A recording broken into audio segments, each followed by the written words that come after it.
Bismillahirrahmanirrahim. Assalamualaikum warahmatullahi wabarakatuh. Alhamdulillah di an'amana bi nikmatil iman wal islam wal afiyah. Sadalla ilaha illallah wa sadana suparti abdu wa waliyu. Allahumma sholli wa sallim ala sayyidina wa habibina wa kanani sayyidina wa maulana suparti walillah ala alihi washabihi ajmain wa ba'du. Keluarga besar Radio Nusantara di mana saja berada, kami tim Radio Nusantara akan melanjutkan bahasan tentang spiritual racun intelektual. Dalam hal ini adalah agama makhluk fisika sampai kepada alam hewan yang berkarakter agama Islam. Islam adalah taat, tunduk, patuh, dan pasrah berserah diri kepada keputusan Allah. Sehingga hewan ini dia tidak punya opsi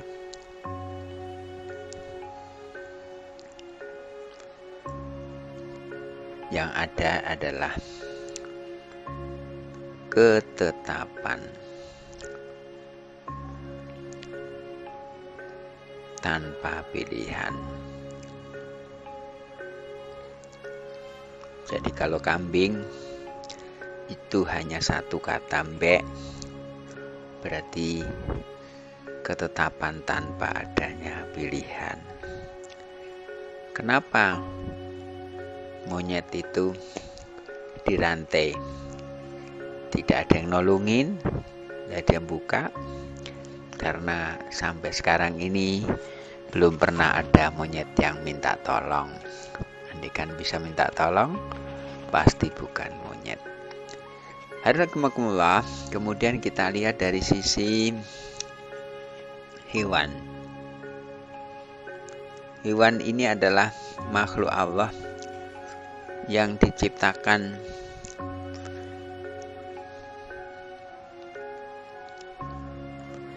dari unsur atau anasir. Ada air, api, angin, dan tanah. Hanya bedanya hewan ini punya insting namun tidak punya akal sebagai manusia. Jadi kalau manusia itu adalah hawayanunatik. Manusia adalah hewan yang punya akal. Jadi hewan diciptakan dari unsur tanah, air, api, dan angin, dan ada roh hayati dan insting atau naluri. Jadi ketika kita proses hewan, ketika hewan ini laki jantan dan betina,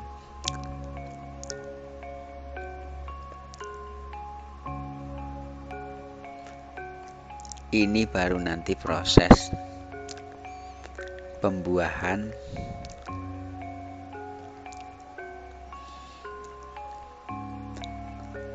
proses kehamilan, kelahiran. Jadi mirip sekali dengan manusia. Alhamdulillah, coba kita lihat dari sisi binatang. Binatang ini atau hewan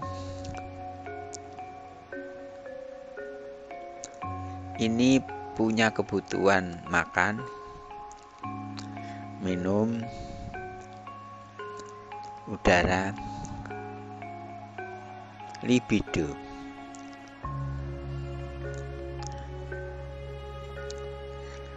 Jadi makan, minum udara libido. Ketika sel jantan ketemu dengan sel betina, itu terjadi pembuahan. Saat pembuahan ini ada roh namanya roh hayati. Kemudian roh hayati inilah juga dipandu oleh malaikat hafadah.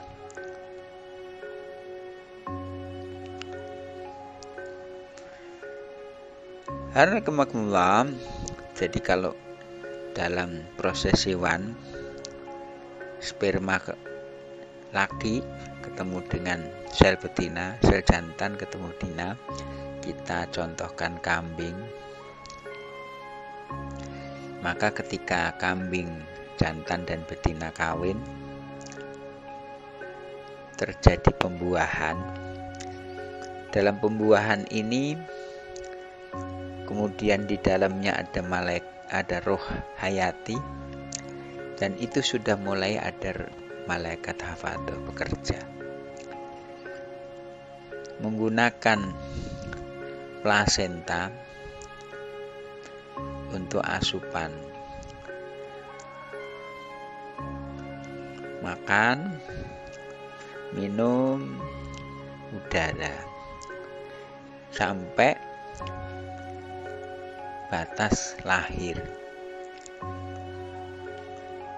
Ketika lahir maka ditambah lagi, yaitu insting. Maka hewan itu ada roh hayati,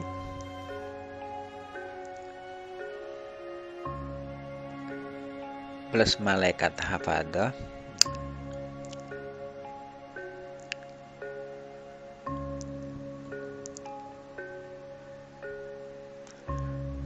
fisik,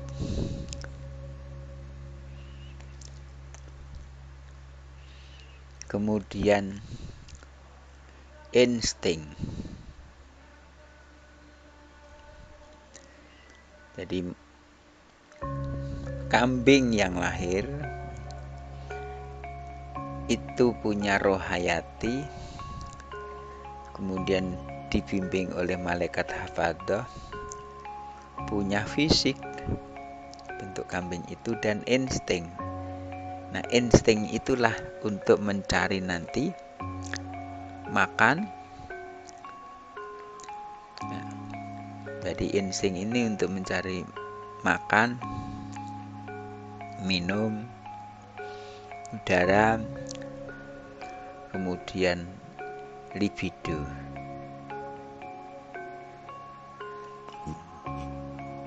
Dan ini sampai dia akhir dari kematian kambing. Ini kambing ini kematiannya sudah tahu, itu tanggal 10 Dzulhijjah, jadi korban.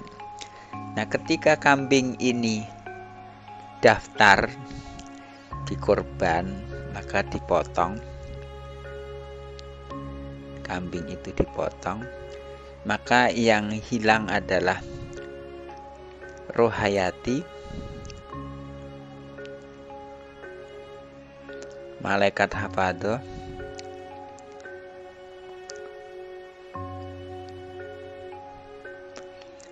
insting,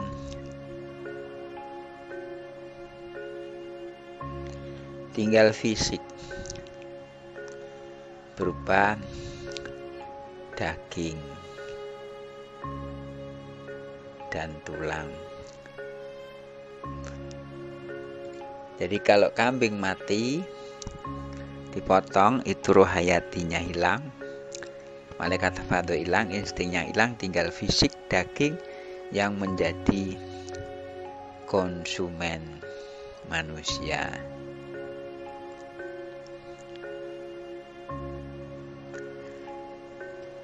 Ini adalah perjalanan kambing dari mulai lahir dalam proses dalam kandungan, kemudian lahir itu 1 jam saja sudah bisa jalan-jalan, sudah bisa nyari minum susu ibunya, kemudian dia sudah nyedot udara dan bahkan minumnya sudah banyak untuk mempertahankan hidup, dan ketika beberapa hari sudah bisa makan rumput-rumputan, dan itu adalah insting.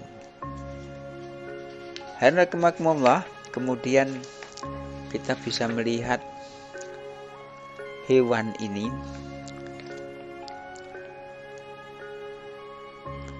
terkecil itu adalah virus.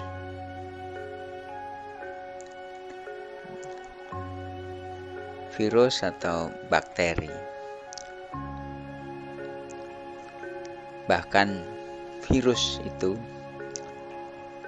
virus kemarin corona, itu kecilnya adalah 500 mikron.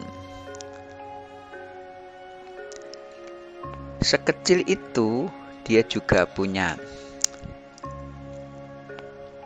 butuh makan, butuh minum, kemudian butuh udara, dan punya libido. Nah, dan juga punya alat pencernaan.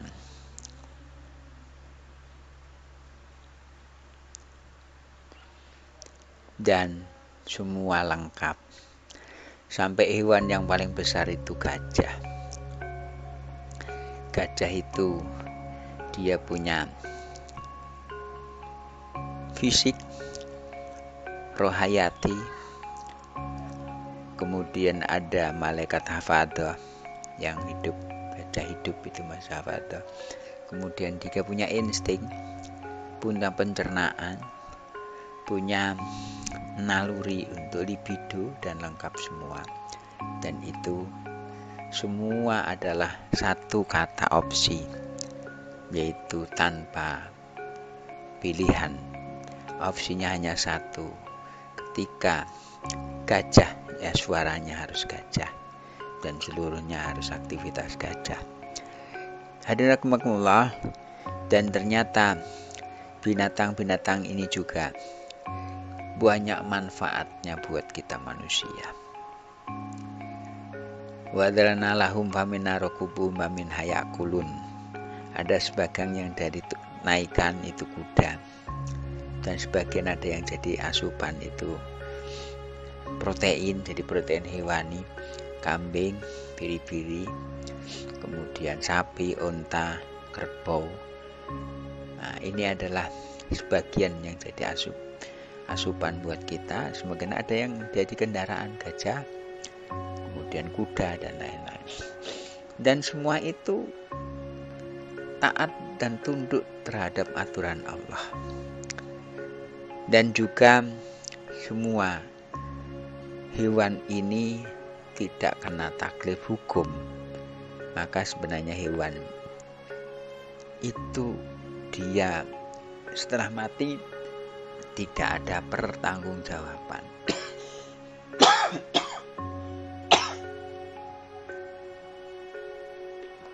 Bedanya dengan manusia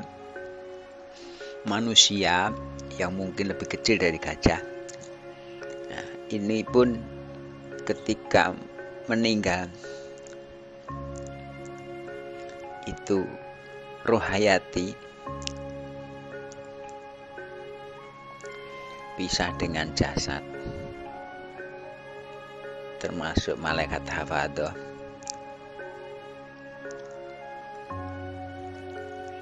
Berhenti bekerja, psikis kita berhenti, emosional berhenti, intelektual berhenti, tinggal Roh Kudus. Roh Kudus melanjutkan ke hisab, mizan, terus surga dan neraka. Sementara hewan ketika roh hayati dengan jasadnya pisah, maka yang hilang adalah malaikat hafadhah. Kemudian insting.